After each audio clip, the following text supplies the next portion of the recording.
कुमार जिंदाबाद, नीतीश कुमार जिंदाबाद, सम्राट चौधरी जिंदाबाद, सम्राट चौधरी जिंदाबाद, नीतीश कुमार जिंदाबाद, नीतीश कुमार जिंदाबाद।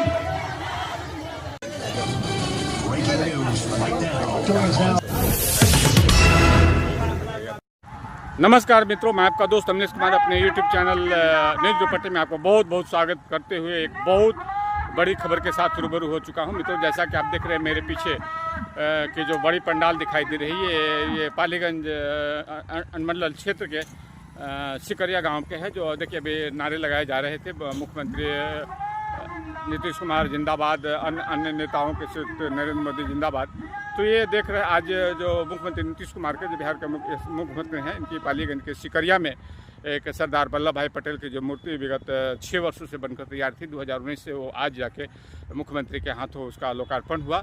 और साथ ही उन्होंने मुख्यमंत्री की जो सभा हुई, इस दौरान कई परियोजनाओं का, जिसमें दुल्हिन बाजार में एक पुस्तकालय का, कर्पूरी पुस्तकालय का उद्घाटन किया। साथ में आज सरदार वल्लभ भाई पटेल के कई परियोजनाओं का है। उन्होंने क्या कुछ कहा, ये पहले मित्रों मैं सारी तस्वीरें आपको दिखाऊंगा। और इस तस्वीरों के साथ साथ मित्रों जो मुख्यमंत्री जी ने क्या कुछ कहा वो भी मैं आपको दिखाऊंगा। मित्रों, जैसा कि आप जानते हैं कि यहाँ जो कार्यक्रम हुआ, इतनी बड़ी कार्यक्रम हुआ, लेकिन दुखद और दुर्भाग्यपूर्ण स्थिति ये रही कि पत्रकारों को बैठने के लिए न प्रेस दीर्घा किया था, न कभी कुर्सी की व्यवस्था थी। तो ये देखिए जिला प्रशासन की ये साफ लापरवाही दिखाई देती है। और साथ में मंडल प्रशासन ने कि देखिए इतनी बड़ी मुख्यमंत्री की कार्यक्रम है और उस कार्यक्रम में पत्रकारों को बैठने के लिए व्यवस्था नहीं की गई।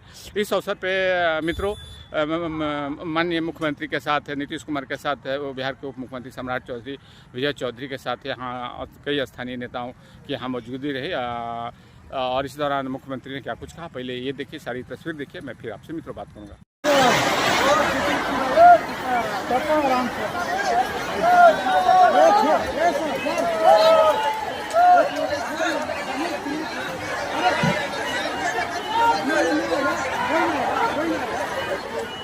हम लोगों ने लोकार्पण किया है।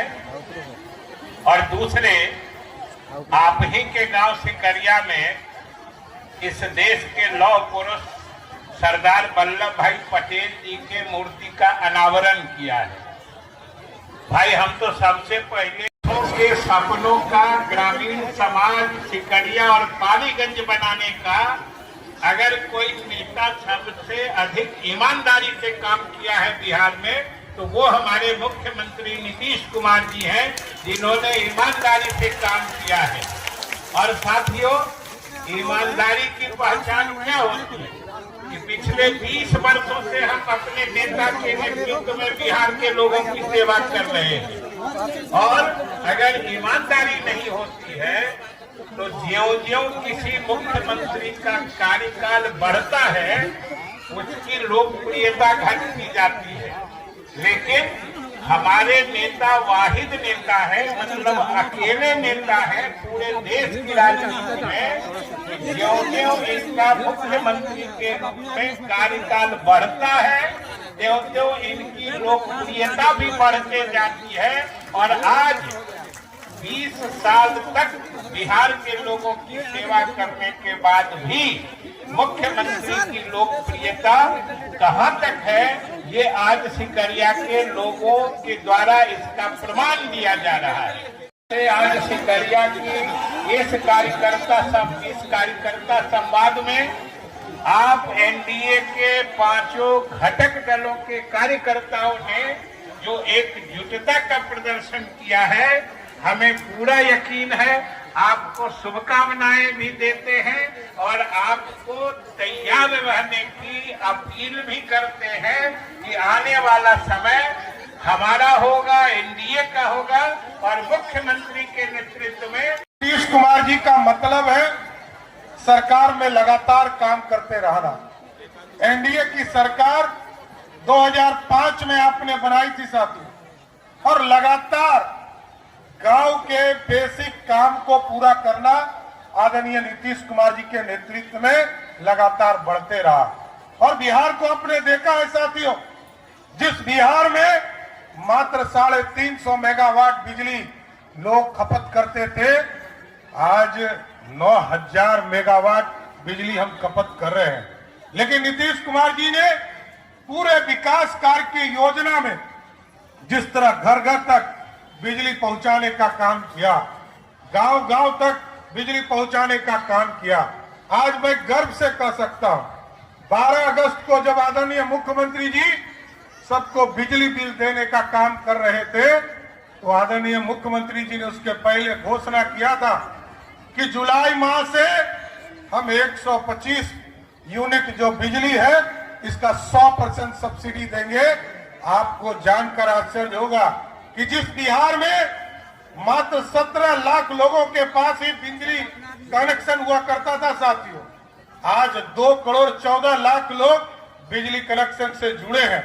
और नीतीश जी ने जब मित्र, आपने जैसा कि देखा कि मुख्यमंत्री जैसे ही मंच पे पहुंचते हैं उनका भव्य स्वागत होता है। उन्होंने और स्वागत के बाद उप मुख्यमंत्री सम्राट चौधरी, जल संसाधन मंत्री विजय चौधरी संबोधित करते हैं।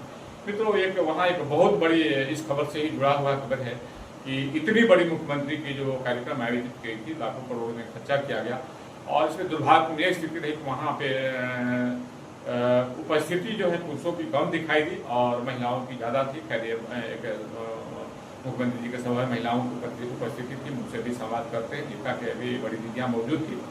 लेकिन बहुत बड़ी खबर मैं जो बताने जा रहा हूँ मित्रों, वो था कि वहाँ पे बैठने के लिए पत्रकारों की न कोई जगह था, न कोई स्थान था, न प्रेस सुविधा थी, न कोई कुर्सियाँ थी।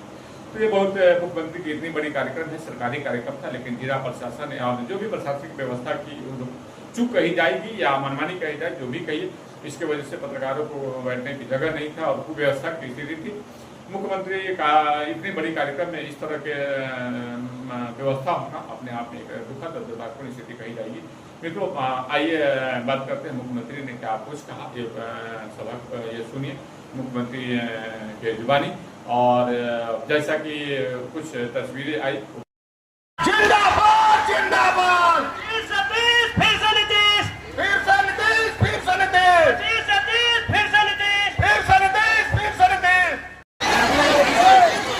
आप सबका मैं स्वागत करता हूं और आपका नमन करता हूं कि आप सब लोग इतनी बड़ी संख्या में यहाँ उपस्थित हैं और यहाँ पर मौजूद है माननीय उप मुख्यमंत्री श्री सम्राट चौधरी जी, माननीय जल संसाधन मंत्री श्री विजय कुमार चौधरी जी, माननीय विधान परिषद के सदस्य श्री रविंद्र सिंह जी, माननीय पूर्व विधायक मालीगंज श्री जयवर्धन यादव जी। अब यहाँ पर जो पालीगंज पटना में कार्यक्रम संवाद का कार्यक्रम हुआ है, हम लोग भी तो इधर उधर घूमे हैं और सब जगह कई जगहों पर देख करके आए हैं। अब आज मुझे सरदार वल्लभ भाई पटेल की मूर्ति अनावरण के कार्यक्रम में आने तथा आपसे बातचीत करने का मौका मिला।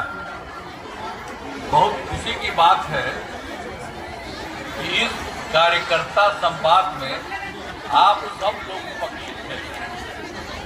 मैं आपका अभिनंदन करता हूं। आप सब जानते हैं कि पहले की सरकार ने कोई काम नहीं किया।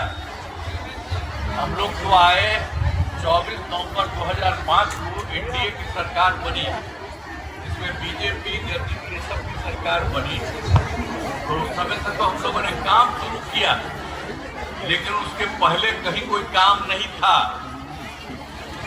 शाम के बाद कोई घर से बाहर निकल ना जी, सही बात है। और कहीं पर किसी का कोई महिला है, कोई किसी के लिए कुछ काम किया, किसी के लिए कोई काम किया कभी, और हम लोग उसके बाद सब काम करवाए हैं आपको। तो ये सब चीज याद रखिए कि पहले की सरकार ने कोई काम नहीं किया और बहुत बुरा हाल था। और जब हम लोग आए हैं तब से हम लोग बिहार के विकास में लगे हुए हैं लगातार। उस समय हर घर नल का जल, हर घर शौचालय तथा टोलों को पक्की सड़कों से जोड़ने का काम पूरा किया गया। और 2020 में भी हम लोगों ने बहुत काम किया है। और इसके बाद आप ये समझ लीजिए कि हम इन लोगों का साथी अब बीच में खाली एक बार गड़बड़ा गया था, अब फिर सबको छोड़ करके हम लोग फिर वापिस हैं। तो 2020 में जो किया गया तो क्या किया हम लोगों ने, 10 लाख सरकारी नौकरी और 10 लाख रोजगार देना तय किया। तब जानते हैं अब तो 10 लाख इतना बढ़ते रहा हम लोगों की सरकार से कि अब उनका हो गया है 39 लाख 39 लाख। तो आप सोच लीजिए कि 10 इसका इधर 39 उसका, तो अब तो ये तय है किसी बार चुनाव के पहले ये और बढ़ेगा, 50 से ज्यादा होगा। तो इसलिए और उसके लिए हम लोगों ने तो तय कर दिया है कि पहले तो 10 ही 10 किए, अभी हो ही रहा 50 हो गया, 50 से हो जाएगा। तो हम लोगों ने अब तय कर दिया है कि अगले 5 साल के लिए आप समझ लीजिए 1 करोड़ युवाओं को नौकरी और रोजगार होगा। इस बार के चुनाव के बाद फिर हम लोगों की सरकार आप लोग करा दीजिए और उसके बाद देखिएगा उसको और कितना ज्यादा बढ़ेगा और लोगों को कितना फायदा होगा। हर तरह से किया गया है। अब बिहार का बजट लगातार बढ़ रहा है। अब क्या किया था, जो भी था उसके तरफ से जो था वो तो था, बजट पहले ही मात्र 38,000 था, लेकिन हम लोगों को जब अगली बार 6-7 मौका मिला तो हम लोगों ने तो शुरू में ही 34,000 करोड़ रुपया किया। लेकिन उसके बाद हर साल इसको बढ़ाते रहे और कुछ ही साल में 1 लाख और उसका 1 लाख से बढ़ते बढ़ते 2 लाख और 2 लाख से बढ़ते बढ़ते अब 3 लाख और अभी तो और भी ज्यादा 3,16,000 करोड़ रुपए से अधिक हो गया। तो उन लोगों का कितना था, इतना हम लोगों ने सब काम किया है। अभी इधर उधर जाता है कि कांग्रेस सही वाला अन्न बटन बोलते रहता है, हम लोग करवा रहे हैं। और फिर एक बार और जान लीजिए कि हम लोगों ने तो बिजली पहुंचाए थे और उसका शुरू किया अरीलों का जो था, कहीं पटना में भी कितना था जी, 8 घंटे हम लोग उसके बाद धीरे धीरे बढ़ाते बढ़ाते और अंत में फाइनली 2018 में पूरे तरह पर हर घर बिजली पहुंचा दिया। एक आदमी के घर में हम लोगों ने बिजली पहुंचा दिया। अब उस समय जो बिजली दे रहे थे तो हम लोग तो बाहर से पैसा दिए, वो तो बहुत ज्यादा था, लेकिन छोटे कम पैसे में लोगों को दिया। लेकिन अब इस बार हम लोगों ने तय कर दिया कि थोड़ा बहुत पैसा में उसको दे रहे थे, लेकिन अब इस बार हम लोगों ने तय कर दिया और लागू कर दिया कि अब किसी को 1 पैसा भी नहीं लगेगा, मुफ्त में ही सबको। और ये हम लोगों ने आप लोगों को सब चीज का 10,000 रुपए की राशि हम लोगों ने दी जाएगी। और उसके अलावे इनका रोजगार अच्छा चलेगा और उन्हें 2 लाख रुपए तक की अतिरिक्त सहायता भी दी जाएगी। यह काम इसी सितंबर माह से शुरू हो रहा है। अब बिहार में नए उद्योग लगाने के लिए मुफ्त जमीन एवं विशेष सहायता दी जाएगी। अब उसके बाद देखिए कि केंद्र ने भी हम लोगों को कितनी बड़ी सहायता की है। आप सोच लीजिए इसी बार जब सरकार का उनका बना और उसके बाद जुलाई 2024 के बजट में बिहार को उन्होंने क्या क्या दे दिया, सड़क, उद्योग, स्वास्थ्य, पर्यटन, बाढ़ नियंत्रण के लिए बड़ी राशि देने की घोषणा कर दी। और उसके बाद फरवरी में 2025 के बजट में बिहार में मखाना बोर्ड यानी एयरपोर्ट की स्थापना, पश्चिमी कोसी नहर के लिए वित्तीय सहायता आदि की घोषणा की गई है। इतना काम कर दिए। इसके अलावे केंद्र सरकार के द्वारा 2018 से कई राज्यों में, देश के कुछ राज्यों में खेलो इंडिया यूथ गेम्स का आयोजन किया। अब इस बार इन लोगों ने बिहार के लिए भी शुरू शुरू कर दी। अब कितना बढ़िया फायदा हो गया, खेलो इंडिया यूथ गेम्स का आयोजन बिहार में उन्होंने कर दिया। अब जो गौरव की बात है, ऐसे बिहार को बहुत ज्यादा फायदा होने वाला है। इन सब कामों के लिए हम आदरणीय प्रधानमंत्री श्री नरेंद्र मोदी जी का नमन करते हैं कि उन्होंने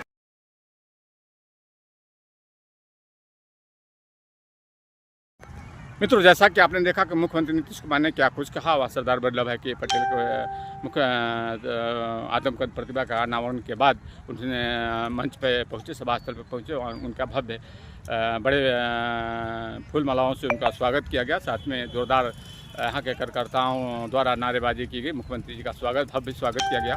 इस अवसर पर सम्राट चौधरी, बिहार के अन्य मंत्री, जो वरिष्ठ मंत्री हैं, जल संसाधन मंत्री विजय चौधरी के साथ अन्य कई लोग भी मौजूद थे, जो सब कार्यक्रम स्थल पे मौजूद रहे। सभी ने सभा को संबोधित किया और आने वाले जो विधानसभा चुनाव में है, एनडीए गठबंधन को जिताने की अपील की। मुख्यमंत्री नीतीश कुमार ने क्या कुछ कहा, मित्रों आपने सारी कुछ देखा।